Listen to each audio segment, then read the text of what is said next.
Hello, my name is Krista Mullins, a program consultant in the Office of Assessment and Accountability. Welcome to the Inclusions of Special Populations Training 703 KAR 5:070. This is Module 3 of 7 that make up this training series. This training must be completed prior to providing accommodations for any state-required assessments.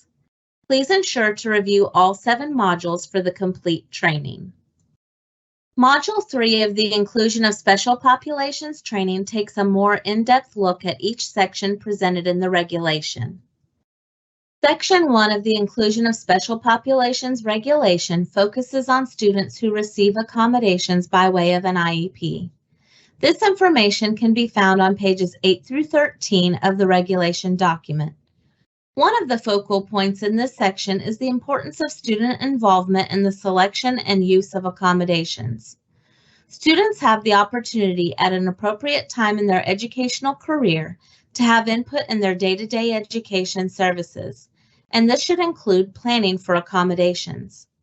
Students should always be provided their accommodations as determined by the IEP or ARC. That is not negotiable. It is never a decision a test administrator is permitted to make whether a student does or does not receive their accommodations. However, students may refuse use of accommodations at any time for part of or the entire assessment. Once the student refuses the accommodations, the test administrator may only resume the use of the accommodation during that day of testing at the request of the student. The goal is to reduce or fade the use of an accommodation over time through improved instructional strategies and specially designed instruction specific to the individual student. Progress towards independence is the overall goal for the student as they complete educational requirements in the public school setting and move to life after high school. Everyone involved with testing is required to complete the administration code training. This particular training, 703 KAR 5:070, Inclusion of Special Populations, is designed with those providing accommodations in mind. Many districts, however, find it is best practice to provide the administration code and the inclusion of special populations trainings together. That way, all testing staff are trained and available for all areas of testing. Districts decide who can assist with accommodations during testing time. Any person not working in a certified position who is providing accommodations for special populations shall read and sign a non-disclosure agreement provided by the department.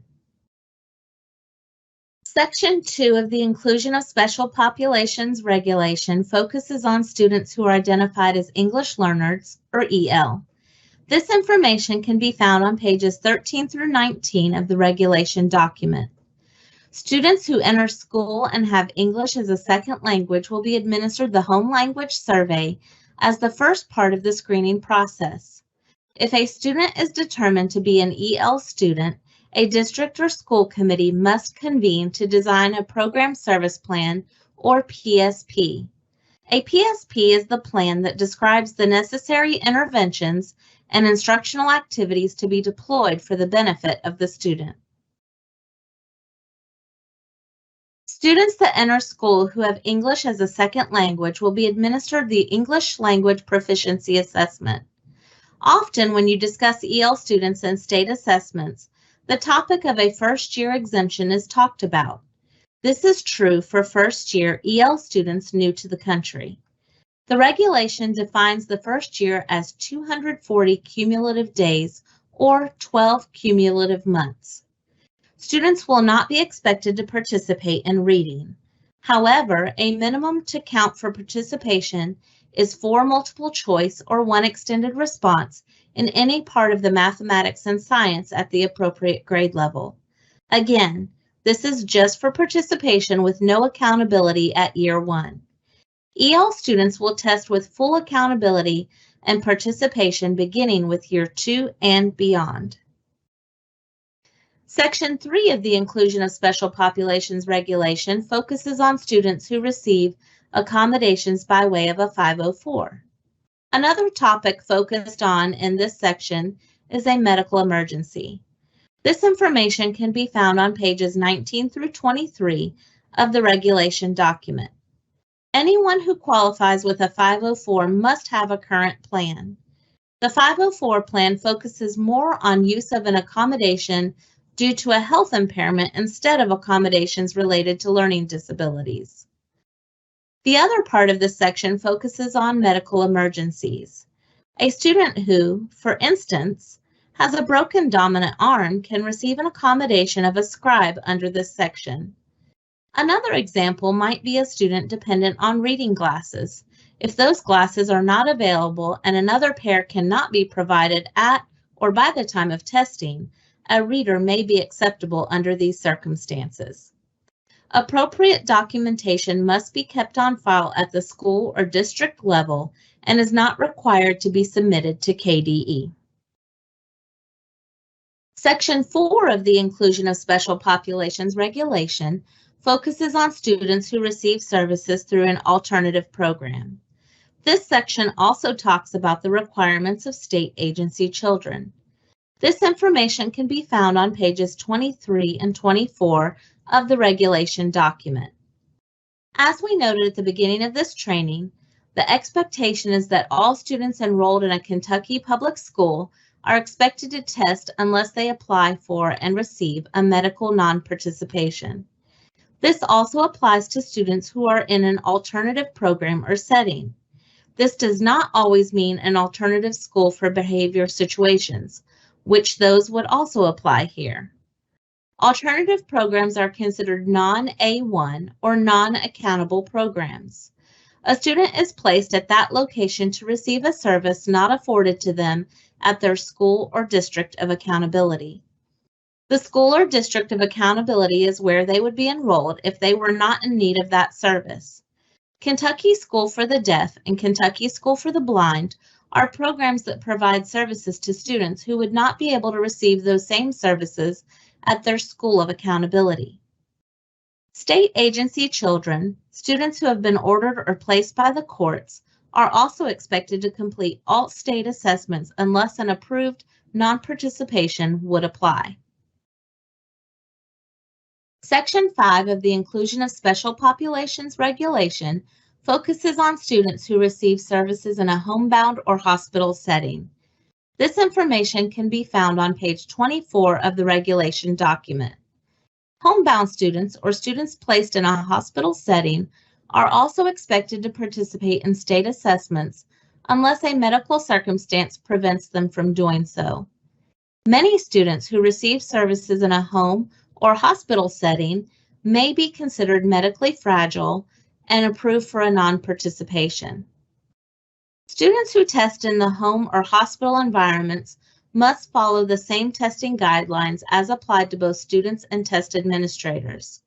Test administrators who administer tests off-site or not at the school of accountability must follow the requirements set forth in both the Administration Code and the Inclusion of Special Populations Regulations. Read the specific test instructions for accommodations guidelines. Section 6 of the Inclusion of Special Populations Regulation focuses on students who participate in the Kentucky Alternate Assessment. This information can be found on pages 24 through 29 of the regulation document. Students who qualify for the Kentucky Alternate Assessment are not able to access the general curriculum in the same manner as their peers, even with access to the majority of all available accommodations. This does not mean alternate assessment students are not allowed to have certain accommodations or their accommodations are different. It just means that the way the content or curriculum is provided to them may be different than students completing the general assessment. Students participating in the Kentucky Alternate Assessment are expected to follow the same guidelines for use of accommodations. However, there are a couple of instances that are shared in this training that would not be appropriate for students taking the regular assessment. Students are permitted to have a reader on both the regular and alternate assessments. However, the ability to reread is where the difference would apply. On the regular assessment, a student must request a reread. If a test administrator for the alternate assessment found the student to be unengaged or distracted, they could reread to the student based on their observation. Another example can be found on slides 31 and 32, talking about manipulatives.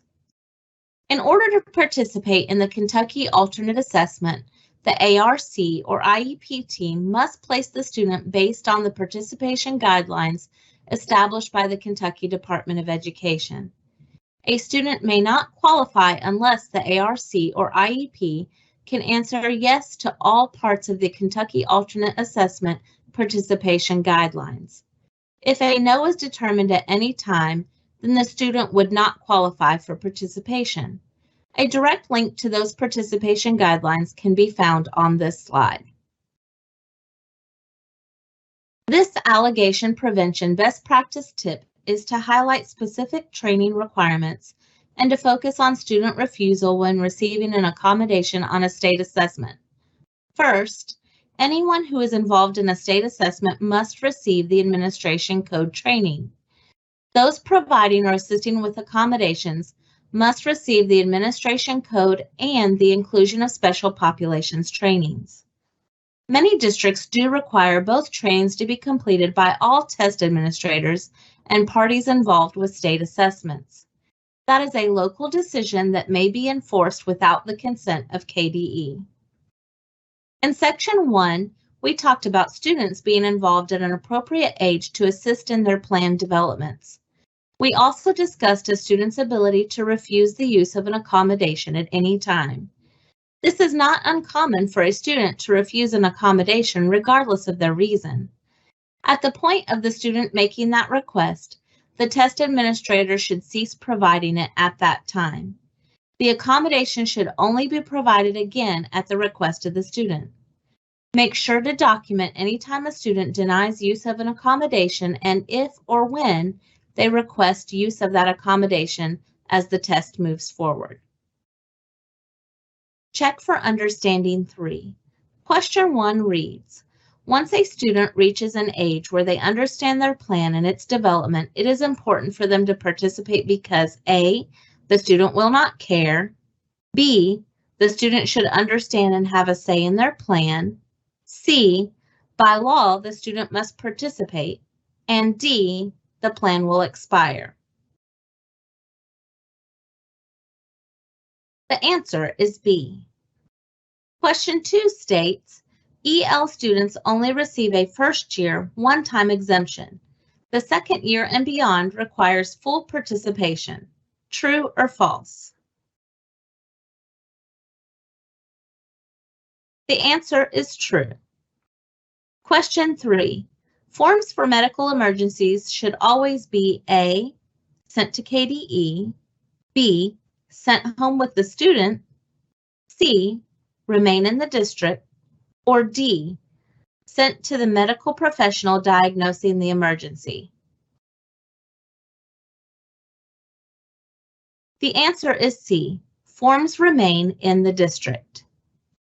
Question 4 shares that state agency children and students in a hospital setting are expected to take the state assessment unless an approved non-participation has been granted. True or false? The answer is true. And for question 5, to qualify for the Kentucky Alternate Assessment, which parts of the participation guidelines must be answered with yes? A, all parts, B, half the parts, C, only questions 1 and 2, or D, A, B, and C are incorrect.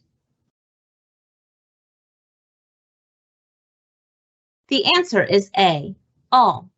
All parts must be answered with yes for a student to qualify. This concludes Module 3 of 7 of the Inclusion of Special Populations training. Please review all 7 modules to complete the training.